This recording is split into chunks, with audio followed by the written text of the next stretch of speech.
We are back in studio with another great pod in store for you all today. We have a special guest, the highly requested guest from you guys all from your feedback on Instagram.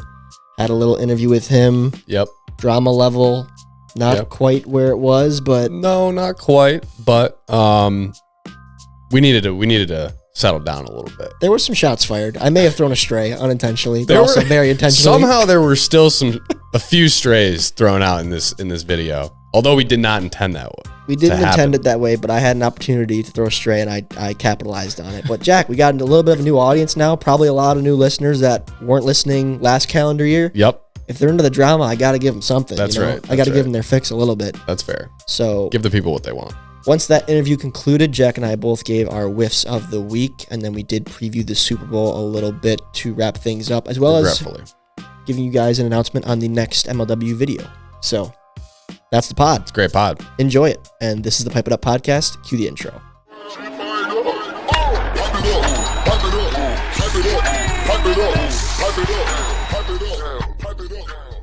Ladies and gentlemen, welcome back to the Pipe It Up podcast, the official podcast of MLW Wiffle Ball. We have Jack back in studio this evening. And Jack, we are celebrating last week's episode that has been streamed or watched or listened over 6.5 thousand times. Unbelievable. Something clicked. Something clicked in the algorithm, and it's called drama. It's called Drew Davis and Sawyer BN. I guess that was all it took. I think if we'd known that, we would have just had him on. We would have done the Sawyer Drew. I told you that's the that's $1 million plan. Right? We're not going to do it because we're not sellouts, but that's the $1 million plan. It really is. And I do want to say a few words about that. We do have a guest here waiting, the most requested guest, by the way. I'm sure you could guess who it is. But yeah, it's not Jimmy Norp. It's not Jimmy Norp. But a lot of mixed feedback, I'd say, on the whole Drew Sawyer thing. Call it drama, whatever. And people saying this was staged. You guys shouldn't have did this. Bad look for the league, whatever. And people are saying it's staged. Yeah. And I'm here to clear the air and just say, number one, it's not staged. It's all real.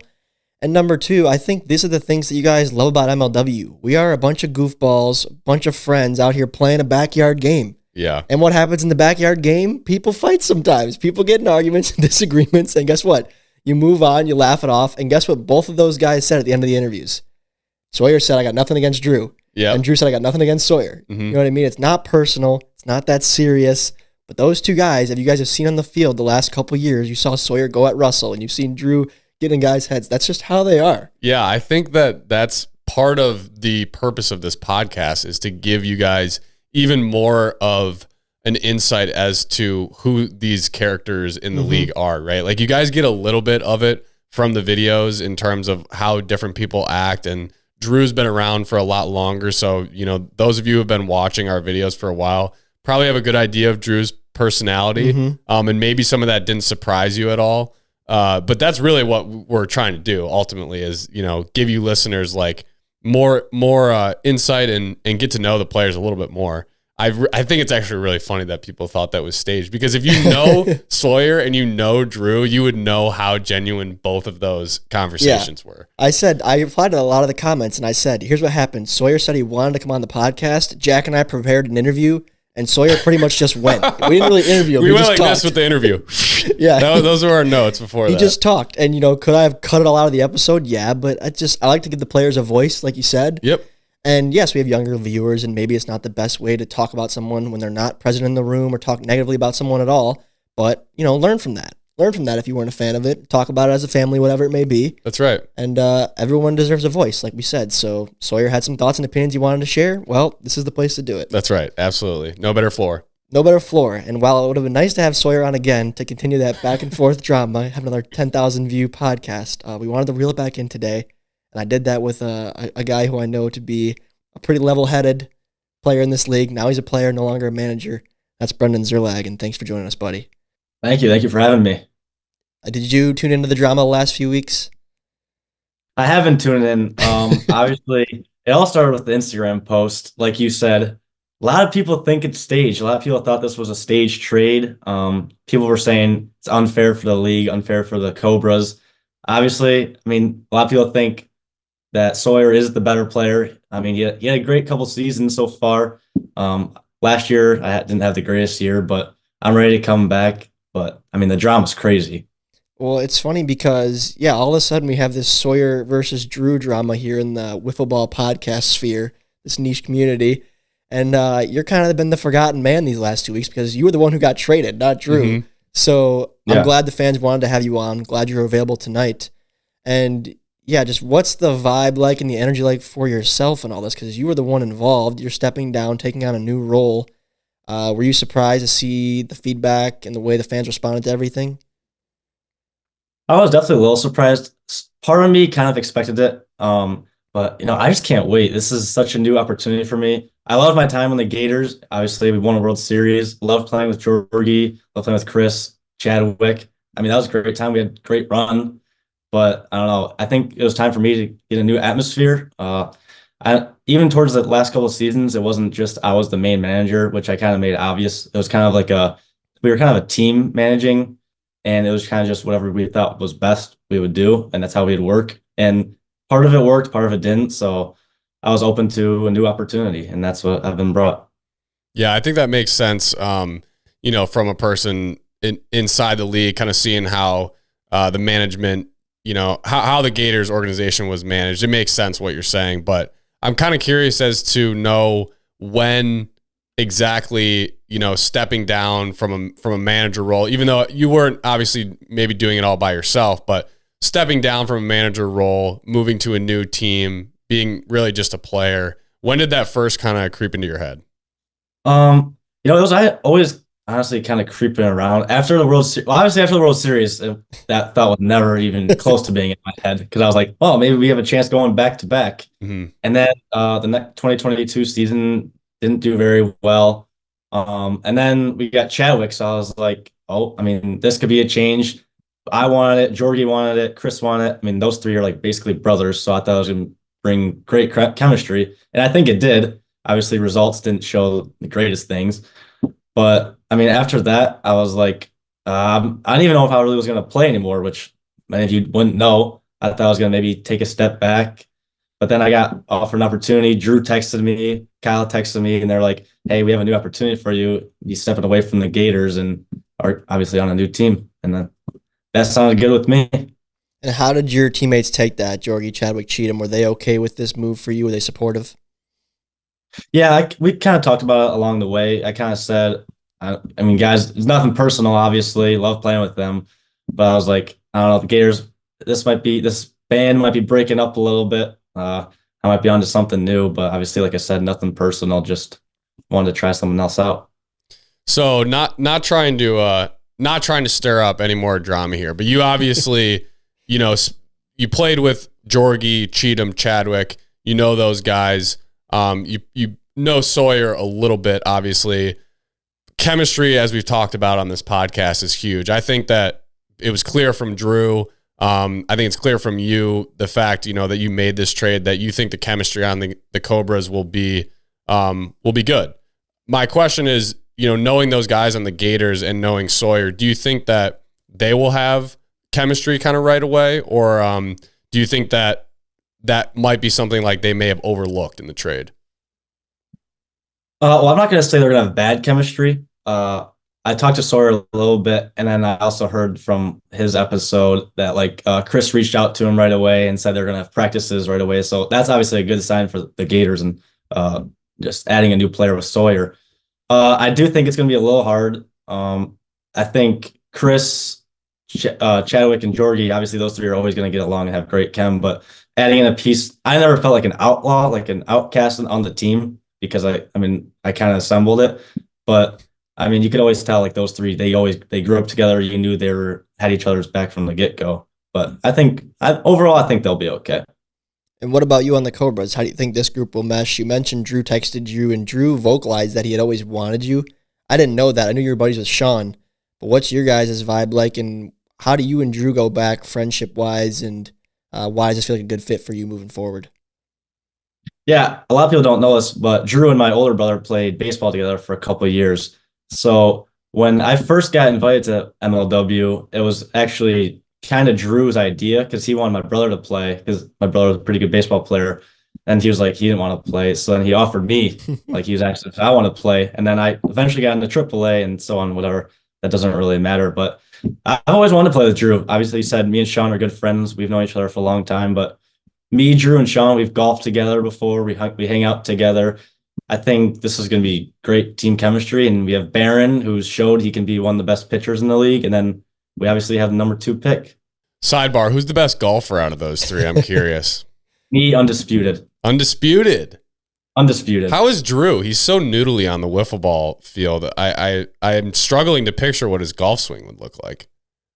Oh, you can definitely picture it in your head right now. Yeah, I was going to say, but Szerlag, before you even opened your mouth, I was going to say, Jack, just picture Drew swinging a golf club. That's exactly what it looks like. Like, it is the hybrid of a baseball swing, a swing and a hockey stick, and a lacrosse stick all morphed into one. Man, I've seen him hit the ball. You're a lot more cleaner strokes, Szerlag, but Drew can play, right?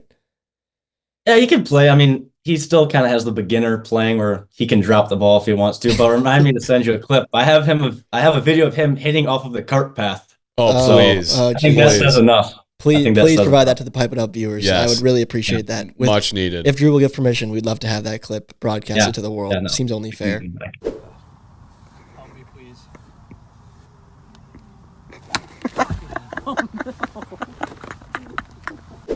Well, it sounds like your golf game's going pretty good, but the last few seasons, like you said, haven't been your best at the plate. I guess first part of the question, what do you really think was the reason behind those struggles? And, conversely, like, how do you plan to sort of rectify that here with your new team? Yeah, like you said, hasn't been great lately, but I think it's really all about the approach. I was kind of becoming a walk merchant, and then I thought I could kind of just live off of that, and that obviously resulted with, these great pitchers in the league now, lots of strikeouts I've had. So I think this year it's more really about just shortening up that swing and just trying to make that contact. And it's hard to make plays with the wiffle ball and with the grass. You never know what can happen. So I think if you put in play, good things can happen. Okay. Makes sense. I like that term, walk merchant. I do like that as well. I was going to call yourself maybe a Ryan Kelly, but walk merchant is more. We need Sean to break down who are the top walk merchants. I think that could be a piece up there. I don't know what cause there like a deal maybe into this, but that could be potentially some merchandise. I think walk merchant. Walk merchant. I could see that being a big hit amongst like the amateur wiffle ball players that show up at tournaments. The walk merchants. I need to become more of a walk merchant. I struck out too much too. What would be the opposite of a walk merchant? Someone who's swinging at like bad pitches. What would you call? Yeah. What would you call that? Sawyer Bean. Oh, you didn't want the drama. You didn't want to start the drama. You put it on a tee for me. You put it on a tee for me. Come on. Okay. Oh, I'm sorry, Sawyer. Hey, it's all part of the fun, is it not? Is it not? Like I said, is it not? Okay, walk merchant. But I wanted to say too, because you did have a pretty good season. I think it was 2021 compared to your 2020 campaign, where you were.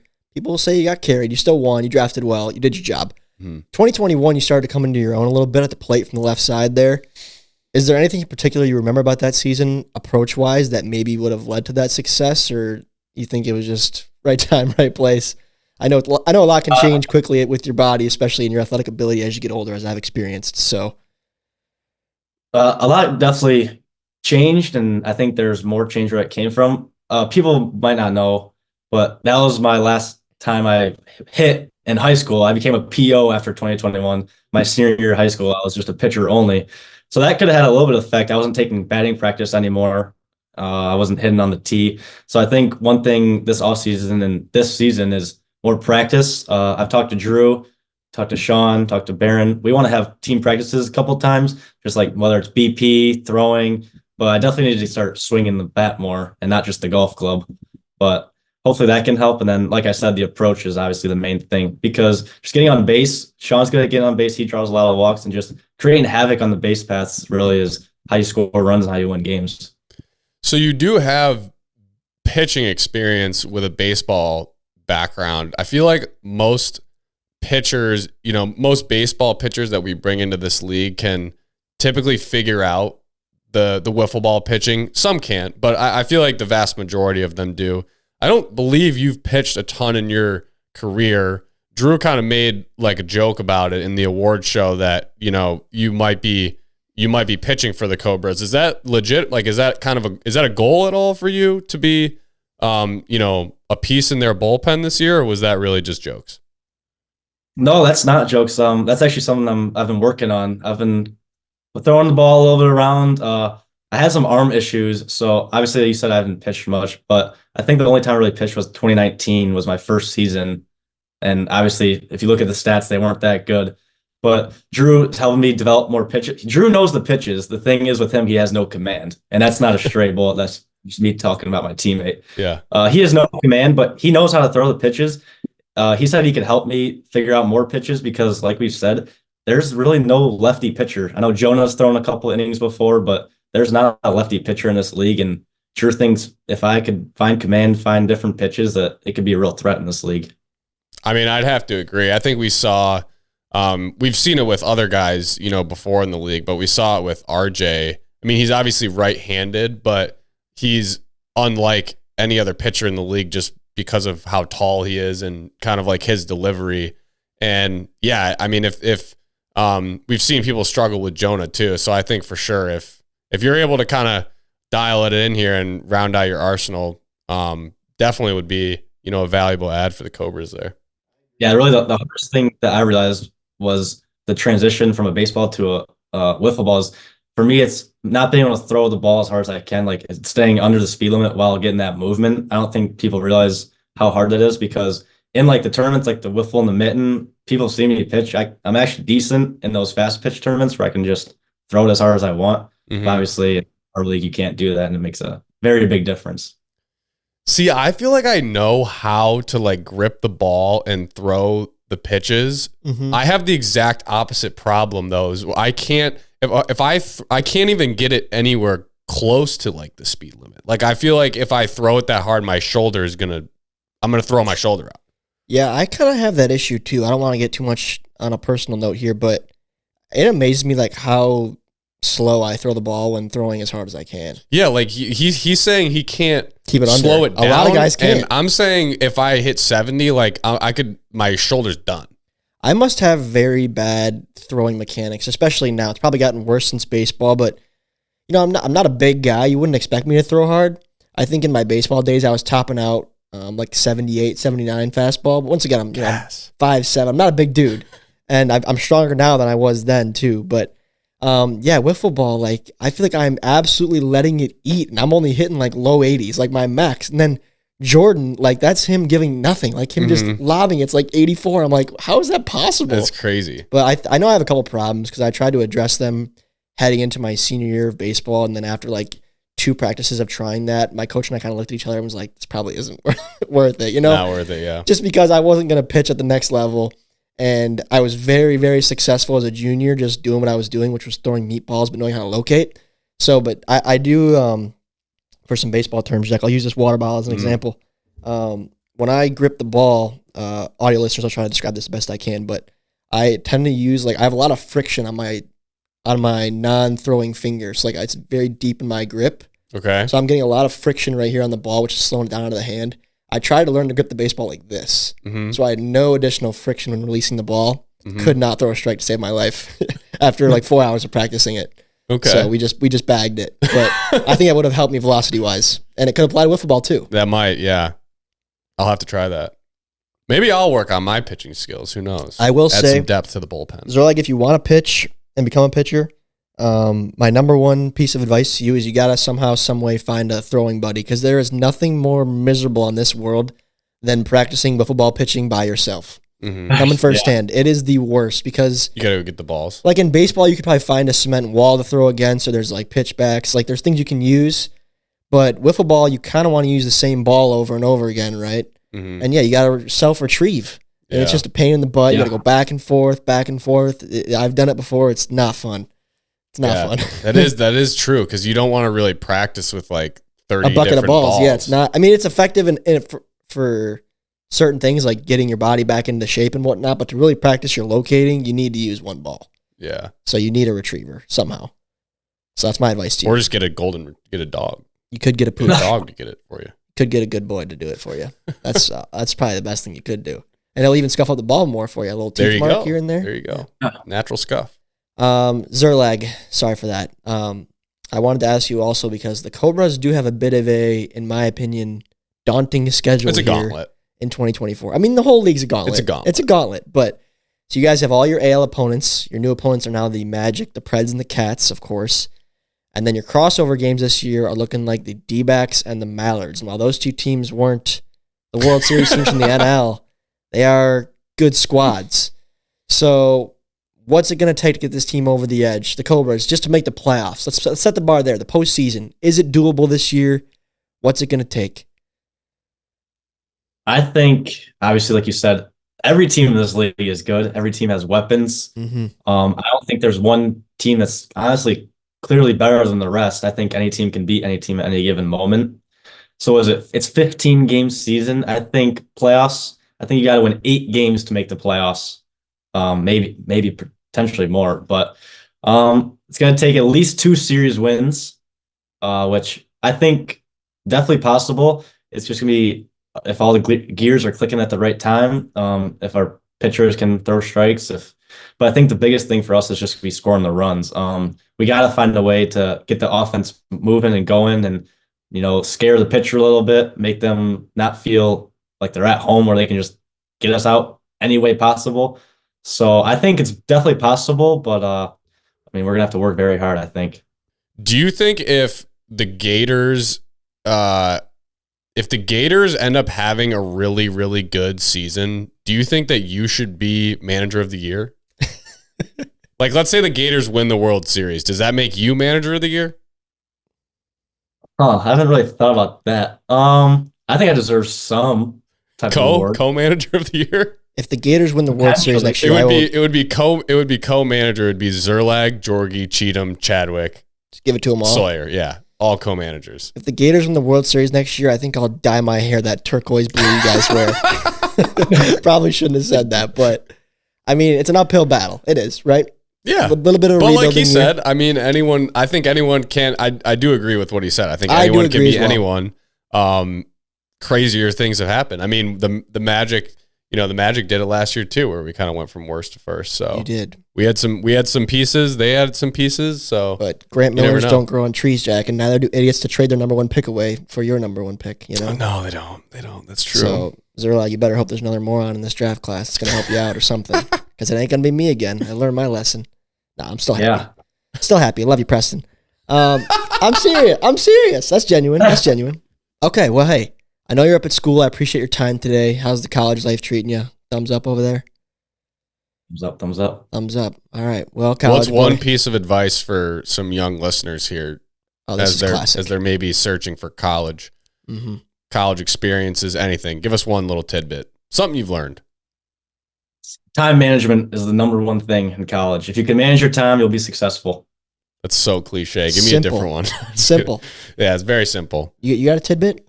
No, I was joking about it being cliche, but I think that the time management is like what most people struggle with, and the kids that figure it out early are the ones that can handle their business. Let's hear a non-cliche tidbit. What do you got? If it's so easy. Honestly, just like do the work. Like quit complaining about. Yeah, I feel like all the time. At least maybe this was just the group I was around, but it's like always, we got this assignment or like that assignment. It's like you might as well just start doing it. Don't procrastinate. Yeah, don't procrastinate. I got a good piece of advice for you guys. This applies to all of life, and I told it to my friend this week because I've been training my buddy Sam in the gym, and you know what it is? It is because you're not always feeling your best on your best day. Sometimes you wake up and you're tired. Sometimes you don't want to do this, don't want to do that. You want to procrastinate. And you got to look yourself in the mirror and you say, sometimes you got to go to work when you're tired. That's right. It's just the reality of life. Yeah. Got to go to work when you're tired sometimes. But all right, Szerlag, well, I appreciate it, bud. And I will see you soon. And good luck to you in the Cobras this year. You guys could surprise a lot of people. There's an opportunity on the table here to shock the world, I must say. Who's a bigger shock factor this year, the Gators winning or the Cobras winning? Gators. You think so? Gators, yeah. People are bashing the Cobras for this trade, though. Yeah, but the Gators also don't have a draft pick, right?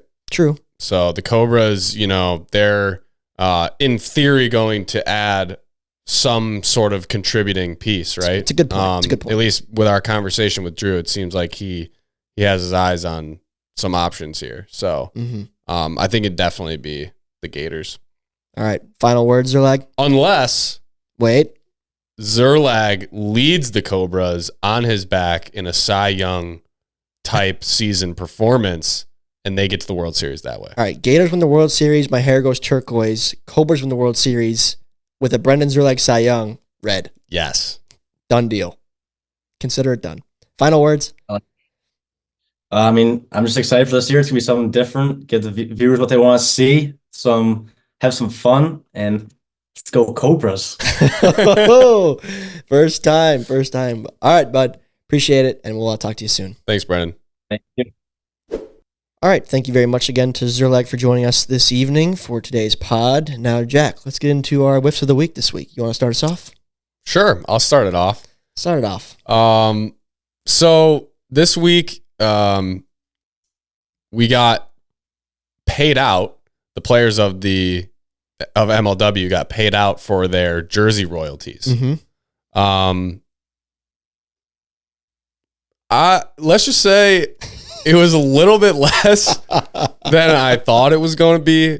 And that's not like it's not like I was hoping it was going to be like this a certain number or anything, but it was really like, dang. It can hurt. It can hurt. To those of you who did buy an Aigner jersey, you guys are the real ones. You guys are the real ones for sure. It can hurt. I agree. It was a little bit of a whiff. Because it was like, like I said, I didn't have like some certain number in my head, but then when I saw the actual number, I was like, oof. Yeah. I've been there, Jack. Yeah. I've been there because, well, think about it from my perspective too. So when we first launched shirts in 2017, that was our first year, I think it was, and maybe it was 2018, and it was all hosted through Baseball Lifestyle 101 at the time. Mm-hmm. And I think I was the top seller that year. And I think it was like 10 jerseys. It was like 10 shirts. I was number one. Yeah. Which was awesome. Mm-hmm. And then some years pass. I don't remember. I wasn't following it as closely, of course. And then some guy came into the league called Jimmy Norp. Mm-hmm. While my career was also declining fast. Oh, yeah. And so when I came on full time, I would record I would see the analytics. I would record every single sale for a variety of different reasons. But I basically have to look at every transaction on our website. Mm-hmm. Okay? So yeah, there's me on our site clicking through Jimmy Norp, and like once a week at most, I would see a Tommy Kaufman shirt, like just like, oh, where are all my fans, man? Where are all my fans? And it's funny too to see him change because so as bad as my sales were 3 or 4 years later, when our following had 5x and my jersey sales hadn't moved, when I started to play good again, I started to sell more. On the contrary, when the D-backs last year started out bad, it was incredible to see how much Jimmy Norp's jersey sales fell off. Like, it's unbelievable how fast things change. Yeah, he's doing okay. That's crazy. Is funny to see the trends in the market for sure. Is there one, I mean, if you don't want to share this, that's fine, but was there one that was kind of like surprising? It's either good or bad? Pretty much what you'd expect. Yeah. It's pretty. I'll give credit where credit's due. Jordan Curdy got a shirt this year, and boy, King Curdy shirt. King Curdy, yeah, that boy needs to move into sales. I think in his future. I know he's a teacher now, and I think he loves teaching. So shout out to him for finding something he loves. But he moved, I think, like well into double digits, and they're nice. all he sold his entire basketball team he coaches all bought the shirt. That's right. Warm as their warm up. That's right. Like, he moved so many to where my expectations were like, oh, he'll sell a couple. But no, he did really good. That's right. That's awesome. Good for him. So, good for you. Good for you, Jordan. Jordan. Did a great job. He did a great job. Because he's like, I need to hire him as a rep. He's texting as a sales rep for me. He's texting me. He's like, all my teammates are going to buy it. All these kids I teach are going to buy it. I'm like, okay. Like, I'll believe it when I see it. And the first day goes by. I'm like, yeah, you got 5. Like, that's pretty good. For a first day, that's pretty good. And I'm like, now you're at 10. Like, hours later, I'm like, now you're at 15. Now you're at 20. I'm like, holy cow, dude. These things are moving. So that was cool. That was one of my favorite parts of the Black Friday shopping experience. That's awesome. Honestly. That's awesome. We should give out an award for. Actually, no, we can't, because then Jimmy will just win every year. I think I most merch move. At one point, I think I just texted him like a picture of a trophy I found on Google, and I like put crappy Snapchat text over it, and I was like, "You've won the Jimmy Norp Award for the 3rd year in a row." being Jimmy Norp Award, the most jersey sales. Yeah, but nice. He deserves it, man. He deserves it. He does. He does. He's branded himself well. He's a great player. Represents the league so well. You know, he embodies what we are. I got to do better job branding. I mean, well, I think one side of the foot says, "What a whiff." Mm-hmm. The other side, I say, man, what an opportunity. What an opportunity. What an opportunity It's to not rebrand this year. It's not all about talent. That definitely helps. Like I said, I Mhm. see the ebbs and flows of the merchandise sales, but you look at a guy, Jack, like Pat McAfee, who was a punter in the NFL, who at one point was leading the Indianapolis Colts in jersey sales. Yeah, that's unreal. So you can do it with Yeah. more than just talent. Yep. I got to come up with a strategy. Come on, you're guys an out NBA. there- You're an NBA. I'm going to come up with a strategy. You guys are going to see it in the videos. You listeners are going to know. They're going to be like, oh, this is part of this is what he's doing. This is what he's doing. We'll see if it works. Well, you're also competing in a market with Grant Miller and RJ Walgate and AJ Ackerman, which That's doesn't true. help you. That's and true. King Curdy. There's a lot of opportunities to, if you're a Magic fan, to get some stuff. But think about this. Maybe this is part of the early strategy. Don't It's, give away too much. I won't give away too much, but like this was just a first thought. It's like, sure, everyone's got a Patrick Mahomes jersey. Sure. Everyone's got a Patrick Mahomes jersey.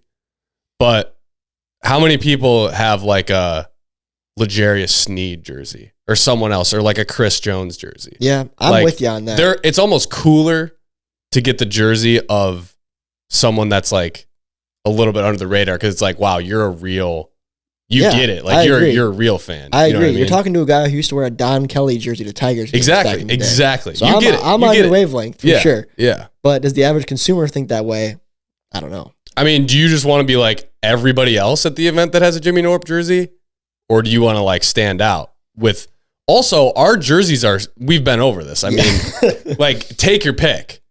You're The right. Magic, You're right. come on. You're right. Come on. You're right. Yeah, we go to events and I see like Norps, Drews, Alex. I'm like, where are the Tommies? If I see a Tommy, I get excited. I get excited. I point you out right away. But yeah, it does feel good to Very see someone good. wearing your jersey. But Well, we'll see. Strategies in the works. It's an opportunity, It's an not opportunity. a whiff. Yeah. Not a whiff. I'll move on to my whiff. I'll share my whiff. And to be honest, this is a good thing, but I was having trouble thinking of things this week, Jack. That is good. That's usually a good no thing. whiffs is good. Well, it could be also that you had so many whiffs you couldn't pick out just one. That could be true. But I don't think that was the case this week. I couldn't think of anything detrimental that happened. No obvious whiffs. But this whiff I did want to share because it's an interesting thing I think we all go through at times, and it is in regards to birthdays. Now, it was my dad's birthday last week, on Tuesday actually, upload day. And I'd already planned on going home, Jack, for birthday dinner. We were going to go out, ended up staying home, and my mom cooked. But anyways, I knew it was his birthday. Like I called him the night before, coordinated the dinner plans, everything. I was like, yeah, we got the podcast. I'll finish that up. Then I'll come over. All that stuff. Well, then, yeah, I'm up till 2 a.m. with the pod, up at 6. And the day gets moving, And then it was like 3 o'clock, and I was like, oh, I never called my dad to wish him happy birthday. So even though like I was already planning on going home for the birthday, I never physically called and was like, happy birthday. Mm-hmm. So then I was kind of stuck with the dilemma, which happens often when someone close to you's birthday and you forgot to say something. Do you call anyway and be like, oh, sorry I'm late, happy birthday? Or do you wait till you see him in person and be like, happy birthday? Like, obviously I knew it was your birthday the whole time. Yeah, you're in an awkward middle Yeah, ground. what do you do at that point? What's your strategy? Because my strategy was just, I'm just going to wait till I see him tonight, and then I'll be like, happy birthday, give him a hug type thing. I think if you have that in the pipeline that you're like going to see them either on that day It was that or day. It was day of. the day of his birthday, Yep. then you're clear. Clear? You don't need to call him in the morning. Okay. He's getting enough phone calls. You're going to see him later, right? I think that way. I mean, I'm not really a person that's like, oh my gosh, like you didn't say happy birthday to me. Like I'm not really like that, but I would take like an in-person happy birthday. Like that means more anyway than like a phone call, in my opinion too. I mean, sometimes you can only call people to wish them a happy birthday, but I mean, you got it in person. Like that's fine. Yeah. If you get it, even if you called him, even if you couldn't see him and you called him Late. at like 11, I think you're still fine. See, I just like feel you're still bad, on like, the birthday. Oh, I clearly forgot. Like you want to say I forgot, but it's obviously you did because you said something so late. That's the debacle I was having mentally. I mean, he knows deep down that you didn't forget because you had this event planned. So Yeah, I knew. You're good. Consciously knew it was his birthday dinner that day. Yeah. I just was busy with the day, forgot to call him, and then I felt bad about it, and it felt like a whiff because I was like, oh, it's my dad. I didn't call him. No, I've definitely I've been there before where it happens. Yeah, it happens, man. It happens. Calendar. Happy birthday, Dad. Sorry I didn't say happy birthday till I saw you later in that day. But No, you're good. all right, let's move on to NFL. This is probably our last week or second to last week discussing NFL. No more Lions, which is tragic. But Super Bowl matchup is set. Niners versus Chiefs. We didn't talk about it last week because we were salty. And what's your take on the game, Jack? Who do you got? I'm not doing it. I'm not going to watch. No, I'm just kidding. I was almost there too. I mean, we were kind of talking about this a little bit before the show, but Yeah, tell them what you said. I guess from a Lions fan perspective, it's like we should root for the Niners, but it also hurts more if they win because like we felt like we should have won that game, even though it makes us look better if they win because we played them so tough. But you can dance around that. You can all dance day. around it. I also kind of want to just. I feel like I'm in the minority here on this because I feel like most people kind of root for people to fail in like a weird makes way. No like, sense. like most people just want to see. I mean, it does make sense in one respect because an underdog story is always cool. Yes, that makes sense. But on the flip side, it also is really cool to like witness greatness and witness dynasties. Like it's just really awesome. I mean, you see like a guy like Nick Saban who just retired, and it's like, man, like he literally was that football program, and they were like a no doubt national championship competitor like every year he coached there, which is just like they're a dynasty. So I think in one respect it'd be kind of cool to see Patrick Mahomes like just keep ripping off Super Bowls as long as it didn't mean that the Lions weren't, didn't steal any from the Lions. But I kind of feel like the Chiefs will win this one. I think the Chiefs will win this one. Okay, so Chiefs from Jack. Mm-hmm. Okay. In regards to the Niners, Jack, I am 100% no doubt about it. If they win, I'm going to be ill. Yeah. I'm going to be sick because while I think they're a great football team, I think last Sunday the Lions were the better team on the field and we just beat themselves. It wasn't like the Niners defense played incredible in the second half and did all this stuff, but we're dropping passes on 3rd and 4th down. We're fumbling the ball in our own red zone. Just things that will allow a team to make their biggest postseason comeback ever or whatever it was. Yep. So if they win, I'll be sick because that makes me think that we should have won. If the Chiefs win, I'll be like, all right, wouldn't have beat the Chiefs anyway. So I'll be able to sleep a little better. And I agree with everything you said about Patrick Mahomes. I have no reason to root against the guy. And what he's done is pretty remarkable considering he wasn't like the top quarterback in his class or anything like that. And really, their season wasn't that good this year. This is like Jimmy Norp circa 2022. Just turning it on in the postseason. I did not expect the Chiefs to get this far at all. I mean, you're not making comparisons yet, but like it's similar, I feel like, to what Tom Brady did in his career, where it was just like the Patriots were in the playoffs every year, and then it was basically just a shoo-in that they were going to be in the Super Bowl. Yeah. Like, because Tom Brady just like wins. Like he would just find ways to win. And Patrick Mahomes, like, they don't even have any receivers. Like it's really crazy how they've gotten to this point.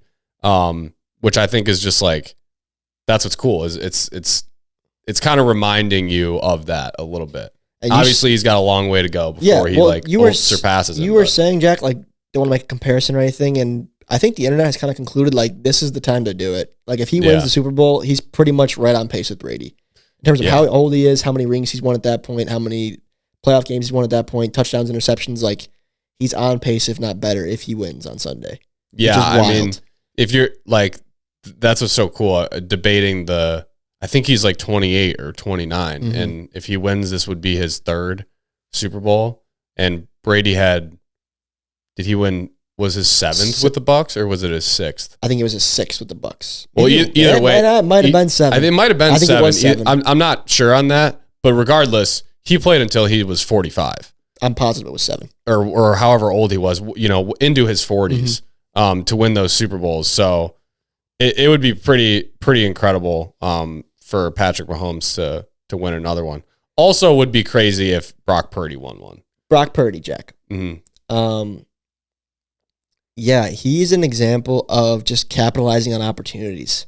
Mm-hmm. I read something or watched a video that described sort of his career path, and essentially, like what happened at Iowa State for him was exactly what happened at San Francisco.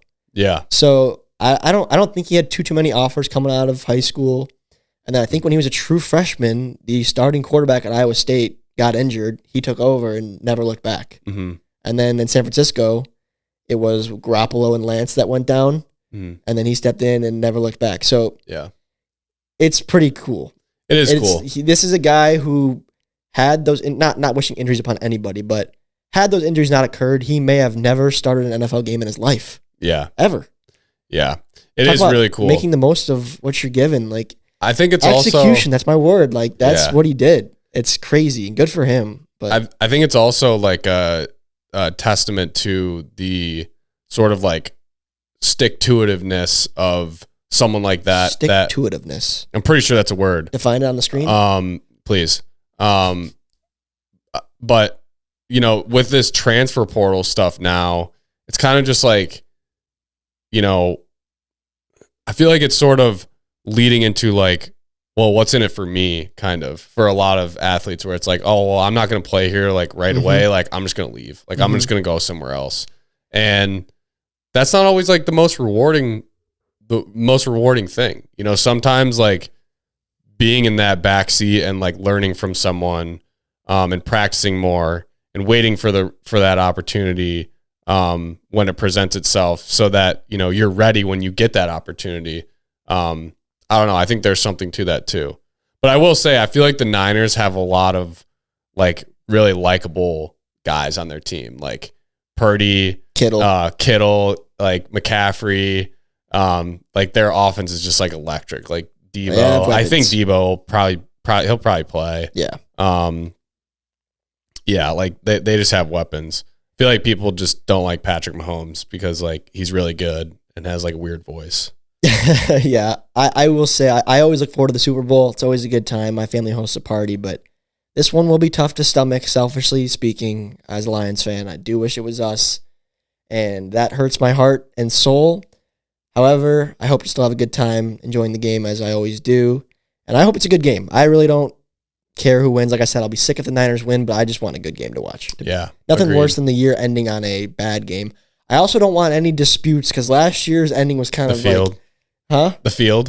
What do you mean the field? Well, it was the field, and it was also that flag. The flag is what I was referring to. But a lot of Eagles fans were, because blaming the field. Yeah, because don't you remember how there were so many players like slipping like all over, and it was drama. Like a lot of like, at least the Eagles fans are like, it was all the Eagles players, and somehow they didn't get the memo on the turf or whatever, and all the Chiefs switched their cleats or something like that. Boy. Like it was like that was part of it too.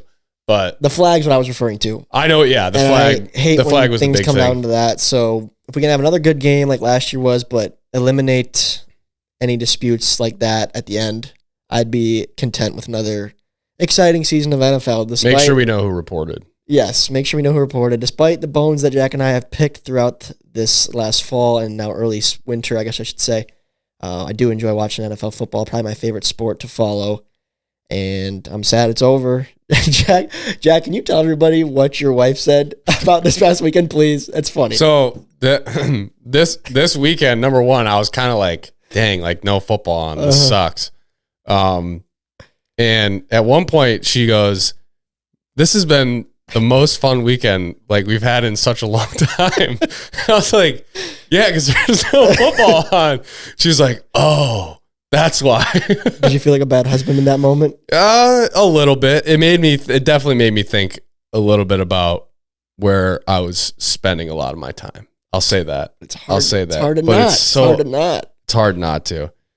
But I always tell her, I'm like, you know, like this is the last week, like leading up. It's like this is then we don't get it till September, fall. So yeah, it's like you get all that time where there's no football on Sundays.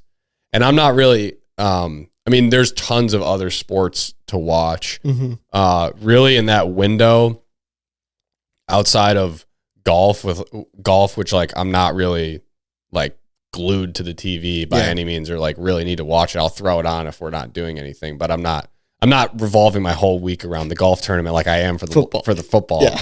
So, you know, it's not that big of a deal, but yeah, it's kind of the give and take, the balance. The balance, as Szerlag said, you got to have a little bit of balance. So, well, you got your man back. Yep, that's good. He's back. He's back, folks. I'm back. You're an uncle now. I'm back. I'm an uncle. You're an uncle. Congratulations. I'm an uncle. Yeah, thank you. Appreciate that. So appreciate that. No problem. Very awesome. All right. Well, to conclude things here, the next video on the MLW main channel will be, Jack, drum roll, please, the 2023 tour.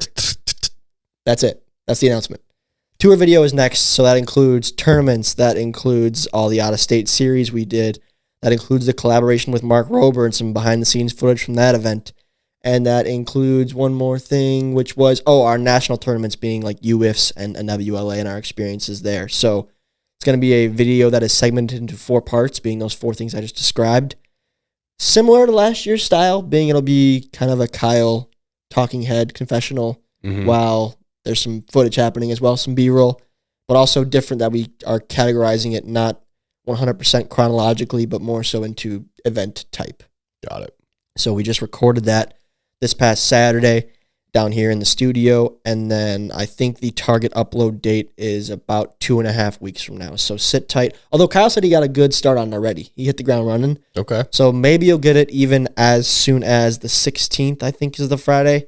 If not, then you'll get it on the 23rd. So that will be the next video on the main channel. And for those of you who are at tournaments and want to see some footage from where you were at, see if you made the video, this is the one to tune into. You guys ask that all year on TikTok in the comments. I see them all. When's the tour? When's the tournaments? So we have some tournaments already on the schedule. You want to plug those already? We do. You can sign up for the Midwest Slugfest, which I think is happening on April 20th and 21st in Peoria, Illinois. Jack, this is our 5th tournament there. Isn't that crazy? I hadn't gone to a tournament since like the first one we hosted in Ohio, and I got to go to this one last year. It was so much fun, so awesome. Got the dub, but electric. It was so much fun. You guys should all sign up if you're, in the area or can make it. Such a blast. Well said. All right. Well, thank you guys all for tuning in once again. A little bit less drama. I do apologize for you drama queens out there, but a great interview with Brendan and some good talk amongst Jack and myself here in studio. So good episode. And Dallas Allen turned 18 years old today on the date of this recording. And we will see you all next week.